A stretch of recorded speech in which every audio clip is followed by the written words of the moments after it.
Je suis très heureux d'être là. Alors la première, donc on va parler innovation, on va parler comment fonctionne Amazon. Mais la première chose que j'ai envie de vous dire avant de commencer la présentation, c'est si vous avez le moindre intérêt pour le machine learning, l'intelligence artificielle, et que vous avez quelques compétences de développement, vous n'êtes pas dans la bonne salle. Il y a une super session juste au-dessus, qui est animée par Julien Simon, qui est un excellent speaker, qui est un excellent spécialiste du sujet. Et je vous encourage fortement, si vous avez le moindre intérêt pour le machine learning et l'intelligence artificielle, à aller dans l'autre salle maintenant. Je vous en voudrais pas, je vous encourage vraiment à y aller. Je sais pas, honnêtement, je sais pas. Bon, vous restez? Ouais, pas de souci. Quelqu'un d'autre? C'est bon? Bah, on est parti alors. Donc je suis très heureux d'être avec vous aujourd'hui. C'est amusant parce que ce matin je faisais à peu près le même speech dans un cadre un petit peu différent et pour des membres de board du CAC 40, mais au final c'est les mêmes sujets en fait. Les mêmes sujets de vitesse, d'innovation, d'agilité, de comment on innove et qu'est-ce qu'il faut faire pour innover. Et après, alors d'abord quelques mots à propos de moi. Donc je m'appelle Daniel Marie Rouault, ça fait 5 ans que je travaille chez AWS maintenant. Aujourd'hui je pilote en fait une équipe qui va aider des comptes des secteurs banque, finance, assurance, telco, digital, média et une partie des startups, ce qu'on appelle les scale-ups, donc les startups qui ont déjà trouvé le market fit et qui sont en phase d'accélération en fait. Souvent d'expansion géographique, de création de nouvelles lignes de produits, donc souvent des startups qui ont déjà une taille significative et qui ont déjà levé des fonds plusieurs fois. Donc la présentation d'aujourd'hui, je vais vous parler de mécanismes internes d'Amazon. Et si vous connaissez un petit peu Amazon, vous savez que le premier principe d'Amazon, ce qui nous anime, c'est l'obsession du client. Et tout ce qu'on fait est centré sur le client. On essaye de résoudre les problèmes des clients. C'est ça qui nous anime. Et il est très rare qu'on parle dans nos speeches, dans nos présentations, dans nos spots publicitaires, dans nos communications, de comment fonctionne Amazon. Donc ce que je vais faire, c'est une exception. Parce que tout ce qu'on fait d'habitude, c'est on parle de comment les clients utilisent nos produits. Donc j'ai levé le voile un petit peu sur comment Amazon fonctionne en interne. Vous allez voir qu'il n'y a pas de recette magique, c'est beaucoup de bon sens, de principes de bon sens. Encore une fois, c'est pas magique, c'est pas parce que ça fonctionne chez Amazon que ça va fonctionner dans n'importe quelle organisation, et c'est pas parce que ça fonctionne chez Amazon que c'est la meilleure manière de faire. Tout ce que je vais présenter, c'est des mécanismes qu'on a construits avec le temps, qu'on continue à améliorer. Et si vous pensez que pour régler tel ou tel sujet, vous avez une meilleure manière de faire, ben on est très intéressé pour que vous la partagiez avec nous. Alors, il y a quelque chose qui est très important chez Amazon, dans la philosophie, dans la culture de l'entreprise, c'est « It's always day one ». Qu'est-ce que ça veut dire « It's always day one » ? C'est-à-dire que chaque jour, les opportunités qui sont devant nous, elles sont plus importantes que les opportunités qu'il y avait hier. Et je pense que c'est une mentalité qui est très propre aux startups, parce que pour les startups, il y a un vrai day one en fait, et les premiers jours sont critiques. Et si vous regardez un petit peu la taille d'Amazon, donc aujourd'hui Amazon, c'est à peu près, sur l'année 2017, ça doit être à peu près 180 milliards de dollars de chiffre d'affaires, en croissance de 40%, et au sein d'Amazon, AWS, c'est à peu près 22 milliards de run rate annuel, en croissance d'à peu près 50%. Et en fait, on a des chiffres d'affaires de grandes entreprises, mais avec des taux de croissance de start-up. Et une des raisons pour lesquelles on a ces taux de croissance, c'est parce qu'on essaye de préserver cet esprit « It's always day one ». C'est toujours le premier jour. Et donc, je vais vous expliquer comment on essaye de faire ça. Alors, avant de rentrer dans les slides, il y a un mécanisme qu'on a chez Amazon, alors qui n'est pas propre à Amazon, qui est très courant, peut-être que vous avez ça également dans vos organisations, c'est ce qu'on appelle des all-hands. Donc tous les trimestres, dans tous les bureaux Amazon, il y a un all-hands, c'est-à-dire que c'est un meeting qui est ouvert à tous les employés, c'est pas obligatoire, vous venez si vous avez envie d'y assister. Et donc dans les all-hands, généralement, il y a un sujet d'actualité, un nouveau produit, un nouveau service, ou ce qu'on va lancer dans le trimestre qui vient. Et puis la fin, c'est tout le temps la même chose, c'est-à-dire le leadership du bureau est présent, et souvent, c'est des salles, quand c'est à Paris, c'est une salle qui est plus grande que celle-ci, quand c'est à Seattle, c'est une espèce de stade énorme. Et il y a toujours 2 micros devant la scène, et à la fin de la session, les 15 dernières minutes, c'est n'importe qui peut aller au micro et poser une question au leadership. Et quand ça se passe à Seattle, souvent il y a Jeff Bezos qui est là pour répondre dans la salle. Et je vais vous montrer ce que dit Jeff à propos de Day One. Okay, I think this one is a very important question. What does Day 2 look like?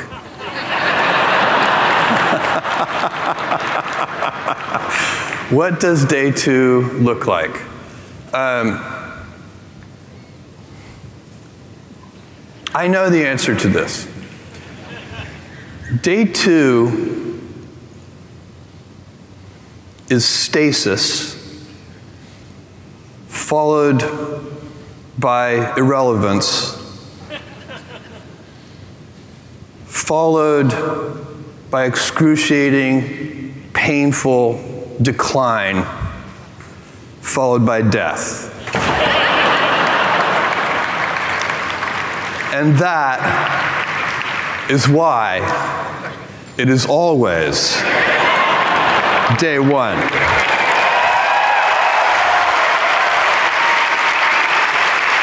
Oui, il y a beaucoup de monde au Hollande, Amazon et Seattle. Donc, qu'est-ce qu'a dit Jeff? Il a dit Day 2, c'est la stase, suivie par l'obsolescence, suivie par un déclin long et douloureux, et conclu par la mort. Et en fait, quand on en réfléchit, Day 1, c'est vraiment l'esprit startup, c'est l'esprit de conquête, c'est l'esprit d'innovation. Et Day 2, c'est l'esprit qu'on peut voir dans des grandes entreprises qui ont acquis des grandes parts de marché et qui sont en train de gérer un stock, en fait. Elles ne cherchent plus à innover, mais elles cherchent à défendre un capital, à gérer un stock de clients ou un stock d'actifs. Et donc, il y a quelque chose qui est... chaque année, en fait, avec les résultats de l'année, Jeff envoie une lettre aux investisseurs. Et tous les ans, et ces lettres, elles sont publiques, vous les trouvez sur le site de relations investisseurs d'Amazon. Et je vous invite à les lire parce que c'est des très très bonnes leçons de management et très bonnes leçons d'innovation et souvent des perspectives intéressantes sur la technologie. Et d'ailleurs, tous les ans, la première lettre qui date de 97, lors de l'introduction en bourse d'Amazon, elle est renvoyée avec la lettre de l'année actuelle parce qu'elle explique exactement quelle est la stratégie d'Amazon. La stratégie d'Amazon a été définie en 97, c'est exactement la même en 2017, et je mets ma main à couper que ce sera exactement la même en 2117.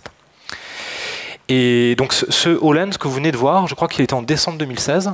Et en fait, Jeff a choisi de consacrer toute cette lettre de l'année, donc qui a été publiée début 2018, qui est une rétrospective de l'année 2017, sur comment on évite de devenir une compagnie de deuxième jour. Et donc il y a plusieurs, dans cette lettre, en fait, il va expliquer plusieurs éléments que je vais vous présenter maintenant. Et encore une fois, ce n'est pas une recette magique, c'est juste des premières idées en fait. Et après, à chaque entreprise, chaque personne, chaque organisation d'en faire ses propres mécanismes. Et la première leçon que Jeff retient, c'est la vraie Customer Obsession. Et il y a beaucoup d'entreprises qui disent que ce qui est le plus important pour elles, c'est le client.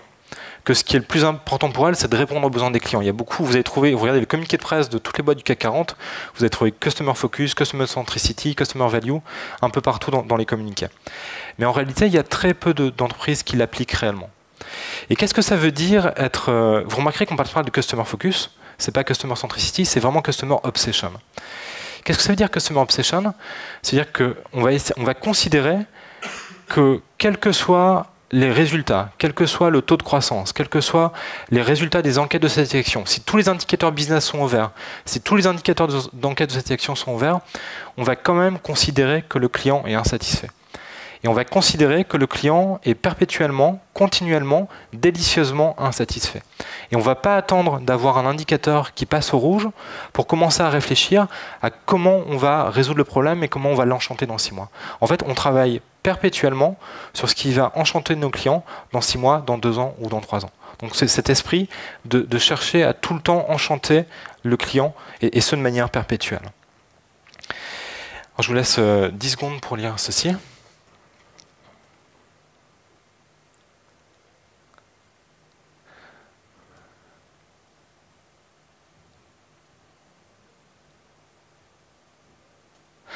Alors, il y a plusieurs choses qui sont intéressantes ici, parce que si vous regardez les communiqués de presse, les plans stratégiques, etc., vous allez voir souvent Customer Focus, et après vous allez voir, on va faire de l'innovation. Mais faire de l'innovation, ça veut dire qu'on va accepter l'échec. On va accepter de faire des choses qui ne vont pas fonctionner. Et on peut le mettre dans un communiqué de presse, mais en réalité, il y a très peu d'organisations qui sont confortables avec cette idée-là. C'est-à-dire de faire un projet en ne sachant pas s'il va fonctionner. Si vous faites un projet d'innovation et que vous avez un ROI qui est attaché à ce projet, ça n'est pas un projet d'innovation, par définition. Parce que si c'est un projet d'innovation, vous ne pouvez pas savoir si ça va marcher ou pas. La seule manière de savoir si ça va marcher ou pas, c'est de le faire.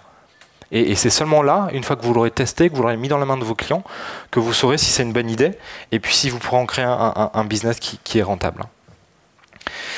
Et chez Amazon, on a cette idée que si on a 10 projets, on est quasi persuadé qu'il y en a 9 qui vont échouer, mais celui qui va réussir, il va payer pour tous les autres.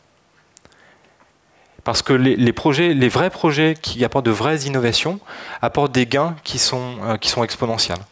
Alors, pour des exemples, c'est AWS. AWS a été créé en 2006. Si j'étais venu vous voir en 2006, ou si j'allais voir la Société Générale ou AXA en 2006, en leur disant maintenant vous allez faire tourner vos applications les plus critiques sur des serveurs qui sont opérés par Amazon, la plupart d'entre vous et la plupart de mes clients actuels m'auraient pris pour un fou. Alors que c'est une idée qui est géniale quand on y pense. Et c'est une idée sur laquelle il a fallu presque 10 ans pour que les autres acteurs IT commencent à penser que c'est une bonne idée. Donc, pour innover, il faut accepter, il faut expérimenter patiemment. Et pour expérimenter, on a un process chez Amazon, donc je vais vous décrire très rapidement. En fait, il est très facile à expliquer. Par contre, il est très difficile à appliquer, parce qu'il demande beaucoup de discipline pour l'appliquer correctement. Et ce mécanisme, il est extrêmement simple, il s'appelle Work Backwards, Start from the Customer. Donc travailler à l'envers, commencer par le client. Et c'est la responsabilité de tous les employés chez Amazon d'innover. Typiquement, si dans votre organisation, vous avez un directeur de l'innovation, c'est un signe de maladie de votre organisation. Parce que l'innovation, c'est la clé de votre business demain. Ça ne peut pas être la responsabilité d'une personne, ou d'une équipe, ou d'un directeur. Ça doit être la responsabilité de tous vos employés. Tous vos employés doivent travailler pour votre succès demain.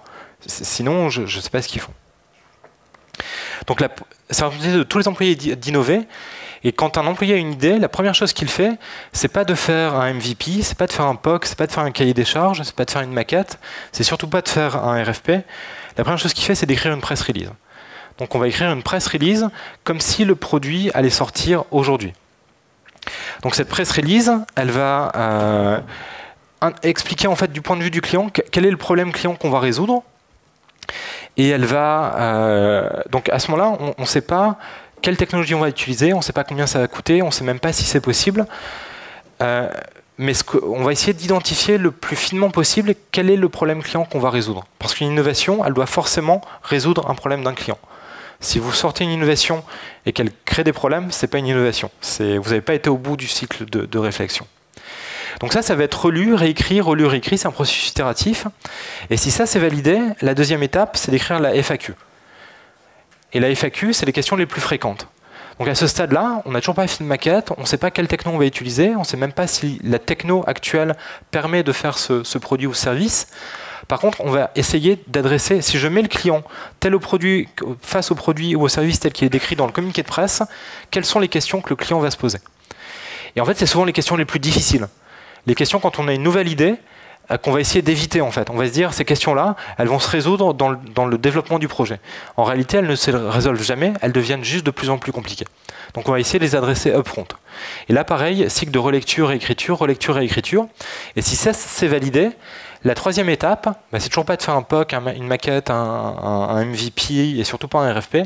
La dernière étape, c'est d'écrire le manuel utilisateur. On va décrire l'expérience utilisateur. Et si ça, c'est validé, là, on va décider combien de personnes on met sur le projet, combien on investit, et on va définir une durée de projet avec des KPI de succès. Et souvent, cette durée de projet, elle est courte. C'est très rare d'avoir des projets qui durent plus de 12 mois chez Amazon. Ça arrive, mais c'est très rare. Et pourquoi cette durée de projet, elle est courte? Parce que quand on a fait tout ce process, qui peut durer assez longtemps, ça ne veut toujours pas dire qu'on a une bonne idée. Ça veut juste dire qu'on pense qu'on est dans la bonne direction.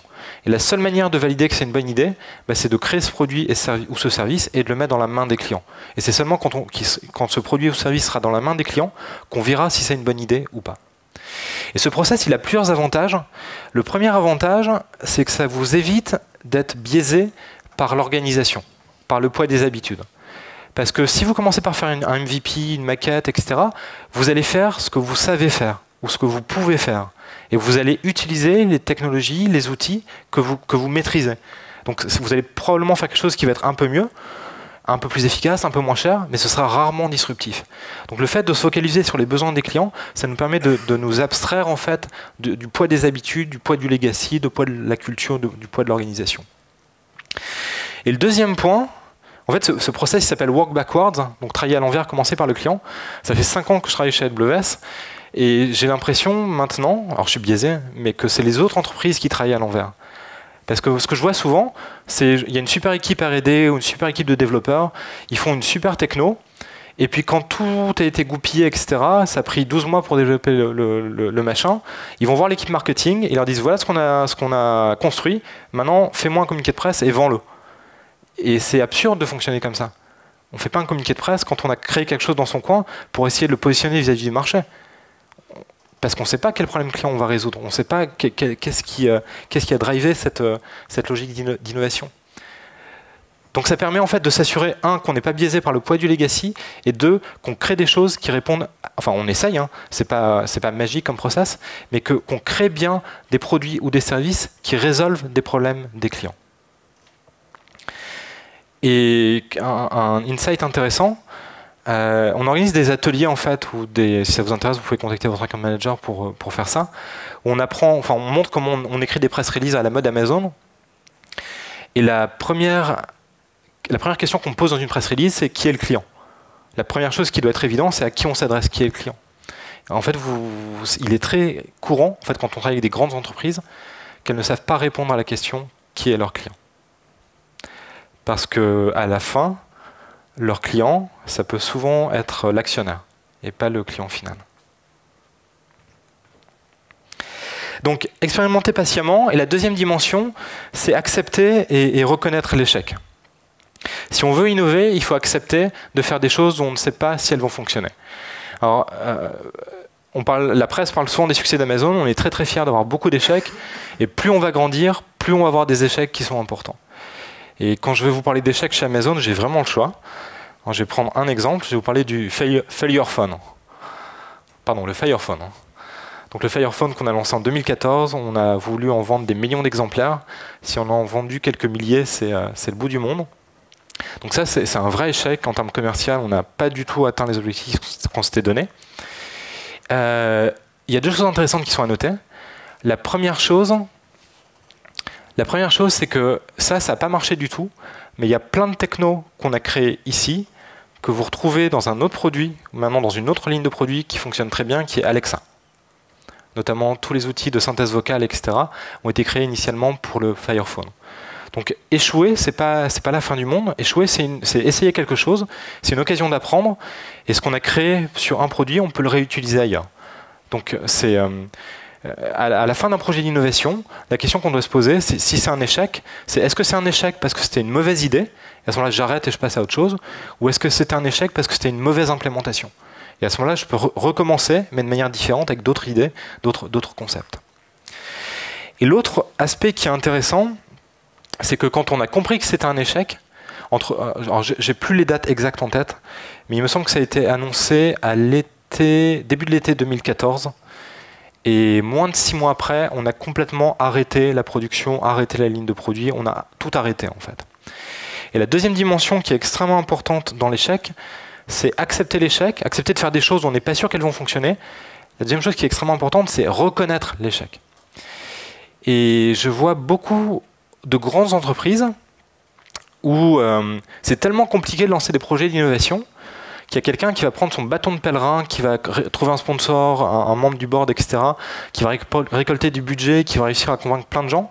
C'est tellement épuisant, ça prend tellement d'énergie, et c'est tellement rare dans l'organisation que quand le projet est lancé, on va inviter la Tribune, Le Monde, Les Échos, on va faire un communiqué de presse, on va créer un petit bureau dans le centre de Paris avec des canapés roses et de la moquette verte.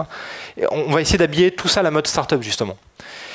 Et puis 12 mois après, le projet est un échec, et c'est factuel. Quand on regarde toutes les métriques, c'est un échec. Et c'est normal parce qu'un projet d'innovation, il a 95% d'échoués. Mais en fait, on s'est tellement impliqué émotionnellement qu'on va refuser de reconnaître l'échec. Et on va continuer à faire vivoter ce projet. On va continuer à injecter des fonds pour qu'il continue à progresser, alors qu'on a compris pertinemment qu'il n'a aucun sens. Et ça, c'est extrêmement malsain en fait dans l'organisation. La culture de l'échec, c'est à la fois accepter l'échec et reconnaître l'échec. C'est-à-dire si ça marche pas, c'est pas grave, il n'y a personne qui est puni, c'est juste la logique d'innovation. Si ça marche pas, on arrête, on passe à autre chose. Et la troisième dimension, parce que parfois ça marche, si ça marche, il faut accélérer. Et on a quelques exemples aussi chez Amazon où ça marche. Et une de ces idées, c'est Prime. Il y a des gens qui sont Prime dans la salle? Qu'est-ce que vous faites les autres? Vous adorez passer votre week-end dans les supermarchés? Franchement, le problème qu'on résout chez Amazon, c'est le temps. Et le temps, c'est votre ressource la plus précieuse. Prime, ça a été lancé de mémoire en 2004, je crois, aux USA. Donc vous connaissez le principe, vous payez un fee, un abonnement annuel. Et au départ, vous avez la livraison qui est gratuite, en fait. Et quand on a vu comment les clients répondaient à ce produit, en fait, le nombre de souscriptions qu'on avait à Prime, eh ben, on a accéléré. Et on a créé plein d'autres avantages. Et si vous regardez ce que c'est Prime maintenant, bah, c'est la livraison, mais c'est aussi Prime Vidéo, Prime Photo, Amazon Music, Amazon Family, Amazon Pantry, Twitch, etc. Donc c'est plein d'autres avantages qui sont venus se greffer à Prime. Et si vous regardez comment on fonctionne chez AWS, c'est exactement la même chose. On va sortir, quand on a sorti Redshift en 2012, donc Redshift c'est notre outil de Data Warehouse, un outil d'analytique. Au départ, il répondait exactement à la promesse, donc c'était ultra scalable, extrêmement disponible, etc. Par contre, il n'y avait pas beaucoup de fonctionnalités. Et quand on a vu la réponse, l'adoption des clients sur Redshift, dès qu'on a vu le taux d'adoption, on a investi, multiplié les équipes et créé plein de fonctionnalités pour rendre l'adoption de ce service encore plus facile à nos clients. Donc si vous voyez que les clients commencent à utiliser le service, doublez les investissements et accélérez. Et quand ça fonctionne, il ne faut pas être timide. La deuxième leçon qu'on a apprise chez Amazon, c'est le danger des proxys. Alors j'ai jamais trouvé de bonne traduction au mot proxy en français. Et le proxy, c'est tout ce qui se met entre vous et les clients. Donc ça peut être des process, ça peut être l'organisation, ça peut être de la technologie, ça peut être des applications. Et en fait, quand vous êtes une startup et que vous commencez et que vous avez 10 clients, et que vous avez du succès, peut-être que dans 6 mois, dans 12 mois, vous aurez 1000 clients ou 10 000 clients ou 1 million de clients, et on ne gère pas 10 clients comme on gère 1 million de clients. Donc vous allez devoir scaler, vous allez mettre des process en place, vous allez faire monter des gens comme managers, vous allez mettre des équipes, etc. Et puis si votre startup a beaucoup de succès, vous vous retrouverez 5 ans après et vous aurez des process en place, une organisation en place, des mécanismes de validation en place, des applications en place. Et la question qu'il faut toujours se poser, c'est est-ce que ce que j'ai en place, ça sert le client ou est-ce que je suis juste en train de servir le process ? Parce qu'il y a plein quand vous commencez à scaler, à avoir une organisation qui est importante, vous allez voir qu'il y a des managers ou des gens qui vont croire intimement qu'ils font bien leur job, mais en fait, ils ne sont pas en train de servir le client, ils sont juste en train de servir le process. Donc le deuxième élément qui est important, c'est toujours se poser la question de est-ce que ce que je suis en train de faire, ce que j'ai mis en place, mes process, mes applications, mes critères, etc., sont ceux qui correspondent bien à ma stratégie, à ce que je veux faire pour mes clients, ou est-ce qu'ils sont juste là, par habitude, et on s'est habitué à eux. Donc il faut toujours questionner en fait l'organisation en place. Et donc toujours se poser la question si le process vous aide à mieux servir le client ou si vous servez le process. La troisième leçon, c'est l'importance des tendances externes. Et on vit dans une époque qui est passionnante parce qu'il y a énormément de bouleversements technologiques qui se passent. Et on vit dans une époque, l'IT, la technologie, c'est un monde qui est passionnant et je crois que c'est la Fashion Week en ce moment. Ça fait un petit moment que je travaille dans l'IT et pour moi, l'IT et l'industrie de la mode, il y a beaucoup de points communs en fait. C'est globalement, tous les 6 mois, vous avez le nouveau mot à la mode. Donc il y a eu le big data, en ce moment c'est la période de l'intelligence artificielle, il y a eu le blockchain, il y a eu l'IoT, le DevOps, etc. Donc tous les 6 mois, il y a une nouvelle mode, il y a plein d'articles dans la presse, il y a des séminaires, des conférences, etc. Et ce qui est important dans votre métier, dans votre activité, c'est de faire séparer le bon grain de l'ivraie. Dans ces tendances, il y en a qui sont des vraies tendances, des tendances de fond, des changements profonds, des technologies qui vont vraiment vous apporter des bénéfices et qui vont vous impacter, vous et vos clients. Et puis il y a des technologies qui vont passer, qui sont juste des effets de mode. Et c'est très important de voir qu'est-ce qui est une vraie tendance de fond et qu'est-ce qui est un effet de mode. Parce que si vous arrivez à détecter les tendances de fond et à les embrasser avant les autres, ça va vous donner du vent dans les voiles. Et ça va vous permettre de vous différencier très rapidement. Alors il y a une tendance de fond. Il y a une tendance de fond qui est extrêmement importante. J'espère que vous l'avez remarqué. Normalement, vous l'avez remarqué, sinon vous ne serez pas dans cette salle. C'est le cloud. Et on ne fait plus de l'IT à la papa. Ça ne sert à rien de construire un data center, ça ne sert à rien d'acheter des serveurs. Il y a de bien meilleures manières de faire. Et si vous regardez toutes les tendances qui sont en train de se développer maintenant, elles se développent sur le cloud. Le big data, c'est une technologie qui a été créée au départ dans le cloud, et c'est fait pour tourner dans le cloud. L'IoT, c'est une technologie qui est faite pour tourner dans le cloud. Le fait que maintenant, l'intelligence artificielle et le machine learning se démocratisent et que vous avez des outils qui permettent à n'importe qui de commencer à mettre en place des modèles ou d'utiliser des outils de services de reconnaissance d'image, etc., c'est permis grâce au cloud. Et en fait, ça, c'est une des valeurs du cloud. Le cloud, c'est l'effondrement de la barrière technologique à l'entrée. Si vous voyez, à partir de 2006, vous voyez une accélération en fait, du nombre de créations de startups et une accélération du nombre de startups qui, en quelques années, vont acquérir des positions de leadership sur un marché par rapport à ce qui se passait avant 2006. Alors, vous connaissez tous ces exemples classiques, Uber, Airbnb, Spotify, Dropbox, etc. etc. Et la raison pour laquelle vous avez cette accélération, c'est notamment la création d'AWS, parce qu'à un moment, toutes les technologies qui étaient réservées à une élite, à de très grandes entreprises qui avaient accès à des experts et à des budgets qui étaient extrêmement importants, grâce à AWS, elles sont accessibles à n'importe qui. Les frameworks les plus avancés d'intelligence artificielle, vous pouvez les utiliser sur AWS comme peut le faire un développeur de Goldman Sachs ou de la Société Générale. Vous avez accès à la même technologie. Il n'y a pas de contrainte de budget pour commencer à développer un modèle de machine learning sur SageMaker, par exemple. On parle de quelques dollars à peine. Donc il n'y a pas de contrainte de budget, vous avez accès à la même technologie.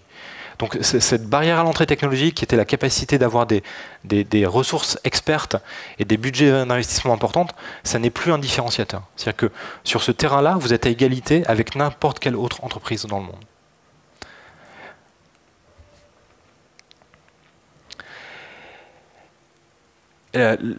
Le quatrième élément qui nous paraît important, c'est la vitesse dans la prise de décision. Et souvent, plus les entreprises grandissent, plus elles vont prendre des décisions lentement, en fait. Et ce qu'on voit chez les entreprises Day 2, c'est qu'elles prennent souvent de très très bonnes décisions, mais elles les prennent très lentement. Et ce qu'on va essayer chez Amazon, c'est toujours de préserver en fait cette vélocité dans la prise de décision, de prendre des décisions aussi vite que les startups. Et pour faire ça, on a plusieurs mécanismes. Et le premier mécanisme, le premier piège qu'on voit dans les grandes entreprises, c'est qu'on va appliquer le même process de décision pour toutes les décisions. Et typiquement, le process classique, c'est les RFP. C'est dès qu'on fait une décision d'achat, on va passer par un RFP, donc on passe par 6 mois d'études, de projets, etc. Machin. Et à la fin, on a une décision qu'on aurait pu prendre en 2 heures. Alors, on va essayer de séparer les décisions chez Amazon en 2 catégories. Et on a ce qu'on appelle les décisions de type 1 et les décisions de type 2. Donc, je vais commencer par les décisions de type 2. Qu'est-ce que c'est une décision de type 2 ? Une décision de type 2, c'est vous êtes chez vous, vous ne savez pas s'il fait beau dehors, vous êtes en t-shirt, vous sortez et la porte, c'est une porte battante. Donc, si dehors, il pleut ou il fait froid, vous pouvez revenir en arrière, mettre un pull ou prendre un parapluie. C'est des décisions qui sont par nature réversibles. A contrario des décisions de type 1, qui sont l'équivalent des portes de sécurité telles que vous avez là-bas, si vous sortez dehors et que vous n'êtes pas bien équipé, vous avez vraiment intérêt à vérifier la météo avant de sortir. Parce qu'une fois que vous êtes dehors, vous ne pouvez plus rentrer. Et en fait, dans les décisions de type 1, on n'a pas besoin d'avoir toutes les données pour être sûr de prendre la meilleure décision. On va juste prendre 60-65% des données pour s'assurer qu'on est à peu près dans la bonne direction. Mais on ne va pas chercher à récolter 100% des données parce que le gain de prendre 100% des données, ça va prendre beaucoup plus de temps que d'essayer et de revenir en arrière si on n'est pas satisfait du résultat. Donc ces décisions, on va essayer de les prendre très rapidement en fait. Par contre, les décisions de type 1, on va vraiment s'assurer d'avoir le maximum de données et de s'assurer qu'on prend vraiment la meilleure décision possible. Alors décision de type 2, par exemple, définir le niveau de prix d'un produit. Si on price trop cher, on peut toujours baisser le prix. Par contre, décision de type 1, est-ce qu'un produit ou un service est gratuit ? Parce que si vous le mettez gratuitement, ça va être très compliqué de le repasser payant après. Donc ça, il faut vraiment se poser la question. Décision de type 2, implémentation technologique d'un microservice. C'est une décision technologique, on peut commencer avec, je sais pas moi, du DynamoDB avec du Lambda, et puis si ça ne marche pas, on peut essayer une autre technologie. Ça, c'est une décision de type 2. Décision de type 1, définir l'API de ce microservice. Parce que quand l'API, vous la mettez à disposition de vos clients internes ou externes, vous ne pouvez plus revenir en arrière. À partir du moment où des gens ont commencé à l'utiliser, si vous changez l'API, vous allez forcer vos clients à s'adapter en fait. Et c'est, en tout cas de notre point de vue, c'est très mal. Il ne faut pas faire ça.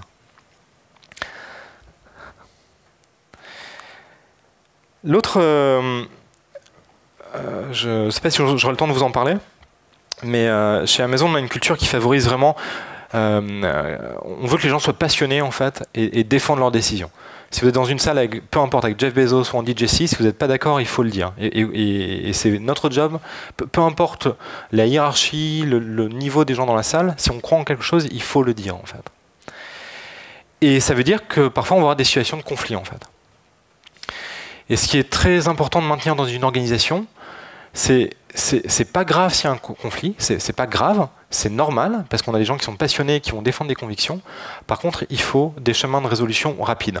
Donc s'il y a un conflit, il faut que vous ayez quelqu'un qui soit identifié, donc ça peut être le manager, ça peut être le manager du manager, ça peut être le PDG parfois, mais un mécanisme d'escalade qui soit identifié et qui permette aux équipes de résoudre les conflits. À un moment, quelqu'un doit trancher, et quand cette personne tranche, tout le monde s'aligne en fait sur la décision qui est prise. Mais c'est important que ces chemins d'escalade ils soient formalisés et identifiés. Et il faut que personne se sente puni ou se sente en train de trahir son collègue s'il va escalader un manager parce qu'il n'est pas d'accord avec le leader d'une autre équipe, par exemple. Et un autre mécanisme que je trouve extrêmement efficace chez Amazon, même s'il demande lui aussi pas mal de discipline pour être mis en œuvre correctement, c'est ce qu'on appelle les six-pagers. Donc typiquement, ce que je suis en train de faire, c'est interdit chez Amazon. L'usage du PowerPoint est banni. Le PowerPoint, c'est le mal. Hein. Ça n'a rien à faire dans une salle de réunion. Et particulièrement, ça n'a rien à faire dans des meetings de décision. Alors pourquoi ça n'a rien à faire dans des meetings de décision? Parce que si vous prenez vos décisions sur des meetings où l'explication du problème, des différentes options, etc., passe par un PowerPoint, vous pouvez être sûr que plus de 50% du poids de la décision n'est pas pris en fonction des qualités du raisonnement ou de l'exactitude des datas, elle est prise en fonction de la qualité du speaker. Puis le deuxième point, c'est qu'il est très difficile de faire passer des raisonnements complexes au travers d'un PowerPoint. Puis le troisième point, c'est très facile de cacher les cadavres sous le tapis avec un PowerPoint. C'est-à-dire si vous voulez cacher des raisonnements, cacher des failles en fait dans votre business, c'est très facile de les cacher dans un PowerPoint. Alors comment ça fonctionne un meeting de prise de décision chez Amazon? Alors la personne, donc meeting de prise de décision, c'est-à-dire qu'il y a un problème qui est identifié. La personne qui va organiser le meeting va écrire ce qu'on appelle un six-pager. Donc un six-pager, c'est un document qui fait maximum 6 pages, et ce document doit expliquer quel est le problème qui est rencontré, quelles sont les différentes solutions qui sont envisagées, et quelle est la recommandation de la personne qui a organisé le meeting. Et donc ça doit tenir en 6 pages maximum. Si vous ne pouvez pas faire tenir ça en 6 pages, il faut retravailler, réécrire. Il n'y a pas de problème qui ne puisse pas tenir en 6 pages. En tout cas, c'est notre expérience. Et au-delà des 6 pages, vous avez autant d'annexes que nécessaire pour expliquer les datas, notamment pour montrer les datas qui supportent l'analyse du problème, l'analyse des différentes options et la recommandation. Donc sur les annexes, il n'y a pas de limite. Si on doit pouvoir aller faire un deep dive sur les datas, il faut qu'on puisse le faire en séance. Dans le meeting de prise de décision, la personne qui organise le meeting et qui a rédigé le six-pager n'est pas présente. Le document doit être autoporteur. Le document doit expliquer le problème, les solutions. Il n'y a pas besoin que la personne soit présente pour essayer de crier plus fort que les autres et d'emporter la décision. Les 20 premières minutes du meeting, c'est silence et tout le monde lit le document. Et le meeting commence réellement à H+20 quand tout le monde a lu le document, et le meeting commence par une discussion sur les hypothèses et les recommandations et les datas qui sont expliquées dans le document. Et au final, ça fait des meetings qui sont extrêmement productifs. C'est des meetings où personne ne dort tué par des slides. Hein.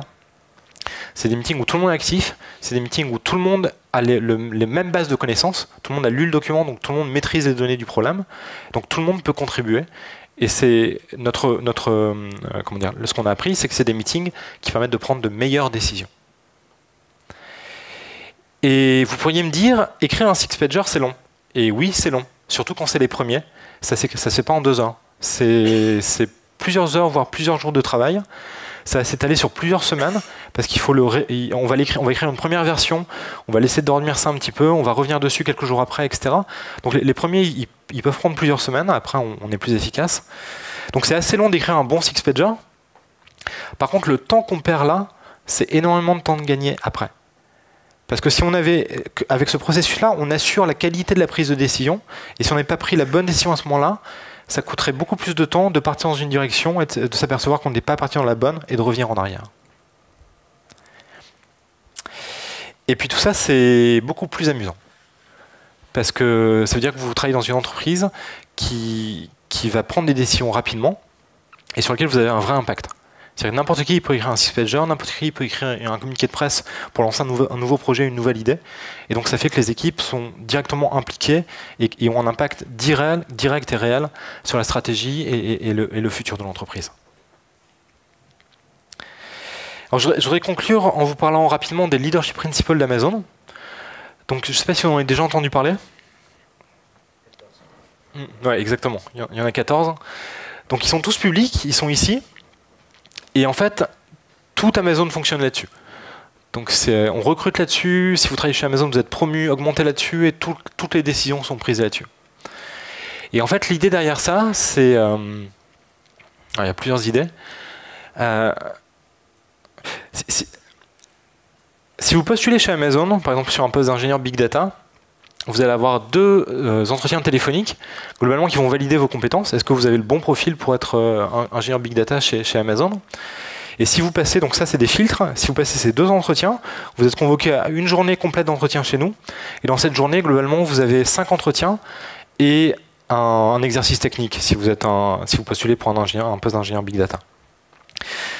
En fait, les 2 entretiens téléphoniques vont permettre de valider le fit fonctionnel, c'est-à-dire est-ce que vous avez les bonnes compétences pour occuper ce type de poste. Tout le reste va être focalisé sur le fit culturel, votre alignement avec les leadership principles. Et quelle est l'idée derrière ça? L'idée, c'est que chez Amazon, vous ne prenez pas les bonnes décisions parce que vous êtes forcé par votre management, parce que vous êtes contraint par la hiérarchie, parce que vous rentrez dans des process qui sont normalisés. Vous prenez les bonnes décisions parce que c'est naturellement la décision que vous prendriez. Et donc ça nous permet d'avoir des employés qui sont extrêmement... Alors parfois il y a des erreurs, c'est pour ça que je suis là. Mais ça nous permet d'avoir des équipes qui sont extrêmement autonomes et qui vont avoir beaucoup de liberté en fait sur les décisions qu'elles prennent, parce qu'on sait que naturellement elles prennent les bonnes décisions. Et si vous les lisez, c'est comme un framework de valeur morale. C'est comme un framework de valeur morale, elles sont contradictoires. C'est pas un algorithme magique, c'est pas j'ai telle situation, j'applique tel leadership principle plus tel leadership principle, j'ai tel résultat. C'est à chaque fois, en fonction des situations, des contextes, de pondérer qu'est-ce qui est le plus important. Par exemple, think big et frugalité, ça peut être contradictoire. Si vous voulez faire un service qui va servir 100 millions de clients, à un moment, il vous faudra probablement investir. Ou deep dive, qui est le fait que chaque employé d'Amazon doit maîtriser les métriques précises de son business, et bias for action, ça peut être contradictoire. Si vous faites du deep dive, donc bias for action, c'est la prime à la vitesse dans la prise de décision. Si vous faites du deep dive sur chaque décision, vous n'irez pas vite. Donc il faut pondérer sur quelle décision je dois vraiment faire du deep dive et sur quelle décision je peux vraiment aller vite. Alors, je vais parler de Customer Obsession tout à l'heure, je ne vais pas m'attarder là-dessus. Par contre, on peut prendre 10 secondes pour lire celui-ci.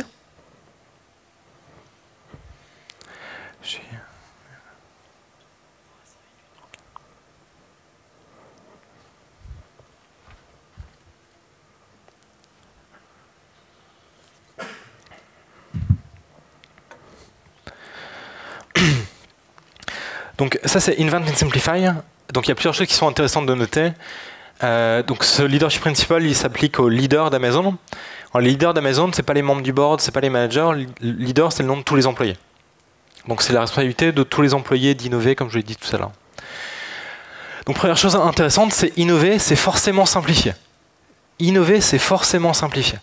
Une innovation, elle ne peut pas rendre les choses plus complexes. Une innovation, elle doit forcément résoudre un problème d'un client. Si elle ne résout pas un problème d'un client, c'est qu'il faut travailler encore, il faut refaire le press release, refaire le communiqué de presse, refaire la FAQ, c'est que vous n'avez pas été au bout du cycle d'innovation. La troisième leçon, c'est que si vous êtes une entreprise innovante, il ne faut pas vouloir systématiquement réinventer la roue. Il faut garder un œil ouvert à l'extérieur pour savoir quelles sont les solutions qui peuvent être fournies par des partenaires qui peuvent être plus pertinentes que ce que vous pourriez jamais produire en interne. Et puis le dernier élément qui est peut-être le plus important, c'est que si vous voulez faire des choses nouvelles, il faut accepter d'être incompris pendant longtemps. Et il y a quelque chose qui est très sain, très facile pour tester si une idée est réellement innovante, c'est de la présenter dans une salle comme celle-ci. Et si tout le monde trouve ça génial et tout le monde a la banane, bah c'est très très gros warning. C'est très dangereux. Ça veut dire que c'est probablement pas très innovant. Parce qu'une vraie innovation, elle va paraître absurde au premier regard, elle va choquer, elle va remettre en cause des idées préconçues, elle va remettre en cause des jeux de pouvoir, des périmètres d'organisation. Une idée réellement innovante, elle doit vous choquer, elle doit vous perturber, elle doit paraître absurde à la première lecture. Alors évidemment, si toutes vos idées paraissent absurdes à la première lecture, c'est un autre warning. Mais imaginez que vous soyez la personne qui a eu l'idée de Amazon Prime, donc au début des années 2000, et que vous alliez le présenter à Jeff Bezos et au directeur financier d'Amazon. Alors les millions de clients d'Amazon vont payer 49 $ et auront la livraison gratuite, sans aucune limite, tout le temps. Pensez un petit peu à comment on présente cette idée. Et le dernier dont je voulais vous parler aujourd'hui, c'était Have Backbone, Disagree and Commit. Et je vous laisse 10 secondes pour le lire.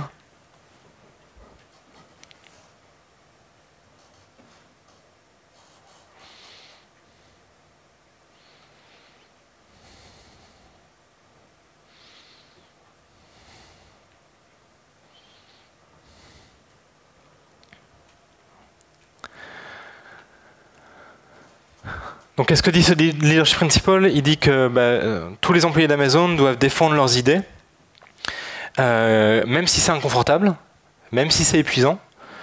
On ne veut pas sacrifier la prise de décision pour le bien de la cohésion sociale. Par contre, quand on prend une décision, tout le monde s'aligne. Pourquoi c'est important? Parce que si vous êtes une startup, si vous voulez aller vite, si vous voulez gagner des parts de marché, si vous voulez enchanter vos clients, si vous voulez disrupter des marchés, vous voulez avoir des employés qui soient passionnés. Et pour que vos employés soient passionnés, il faut qu'ils expriment leurs convictions. Et s'ils expriment leurs convictions, ça va forcément créer des tensions. Et si vous l'écrivez dans la culture de l'entreprise, si c'est formalisé, si c'est normal que les employés soient passionnés et expriment leur opinion, et l'expriment avec passion et véhémence, vous déminez en fait tous les conflits. Parce que ça devient normal. C'est le processus normal d'échange, de discussion dans l'organisation. On veut absolument éviter, je ne sais pas si vous avez déjà participé dans ce type de réunion, où il y a 10 personnes dans la salle de réunion, il y a une décision importante, et à la fin, à l'issue de la réunion, personne n'est satisfait par la décision qui a été prise. Si on a essayé de faire un compromis pour essayer de satisfaire tout le monde, résultat, on ne satisfait personne. Donc nous, on veut absolument éviter ce type de décision. Et l'autre chose que vous avez peut-être remarqué, c'est pareil, vous avez 10 personnes dans la salle de réunion, vous avez des gens qui ont des positions qui sont très très tranchées, et tout d'un coup, le conflit en fait se calme, se stabilise, et pas parce qu'on a trouvé la meilleure décision, mais juste pour la cohésion sociale. Parce que pousser un peu plus, ça aurait été inconfortable. On ne veut pas que ça soit inconfortable, on veut que ce soit naturel de défendre ses idées. Alors évidemment, il faut rester respectueux, mais on veut s'assurer qu'à la fin d'un meeting, on prenne la bonne décision et qu'on ne sacrifie pas pour le temps ou la cohésion sociale ou des raisons d'épuisement ou de politesse. Et c'est tout ce que je voulais vous dire aujourd'hui. Et évidemment, c'est toujours le premier jour. Merci beaucoup.